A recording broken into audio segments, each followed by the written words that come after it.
Tamari Shunda has dedicated her life to service to see through a bright future for the next generation. I started looking that there's no language which represents people of color. If you look at all the languages, either our children study in schools or anything else, there's no one which can say to us, the background is people of color. So that's why I realized that, we're missing out. I wrote a book, the first book, and then people who bought the first book, I said, but I want to learn more. After publishing her second book, the interest in the community grew louder. Her readers started asking for live classes to learn the language directly from her.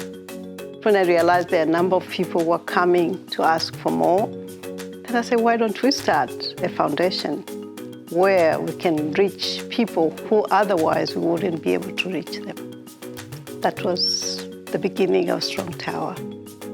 Sasa nataka kuhesabu. I need you to count. When Tamari started teaching, her passion for advocating for the Swahili language grew even stronger as she witnessed firsthand the profound impact it had on younger generations in connecting them to their cultural roots. Baba ameleta nyumbani fenesi moja kubwa sana. If we don't teach our children the language which really means a lot to them, I think we're not being fair. So my belief is that it's okay to teach them any other language.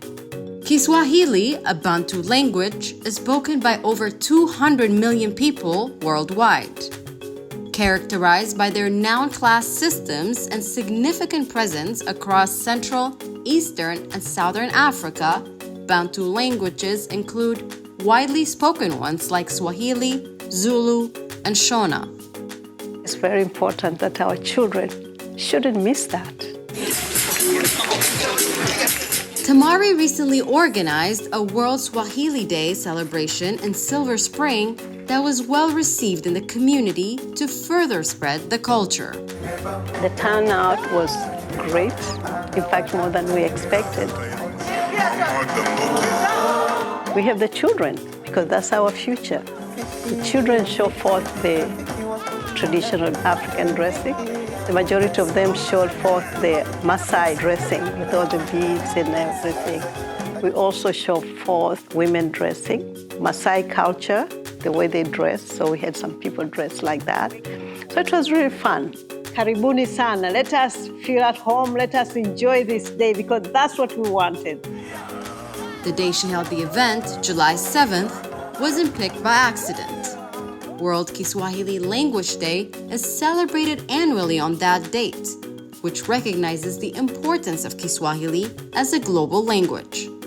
And when you look at the history, why they chose July 7th, because the person who started unifying African from the time of the independence was the first president of Tanzania, Julius Mwalimu Kambarage Nyerere.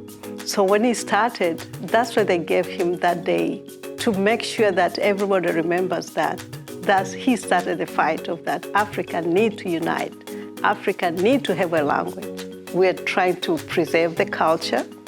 We're trying to make the generation who will embrace the culture. And our mission is to make Kiswahili as a vehicle, as a place connects us together. Tamari wants Kiswahili to become as accessible as other languages in schools and libraries. We want to see the libraries carrying books where our children can go to the library and find books which are written in Kiswahili, in the language which they know that it is their language. When you find the language which represents you, you see somebody with curly hair like you. I think that's really a pride that we really, when we achieve that, for me, in fact, my body, I can feel that that's a real something which our children are missing out. When the kids go to the classes when they have to choose a language to take because there's electives. They can choose, okay, I took Chinese last year. This year I'm taking Kiswahili. They have to have that choice. That's what I feel like we have achieved something.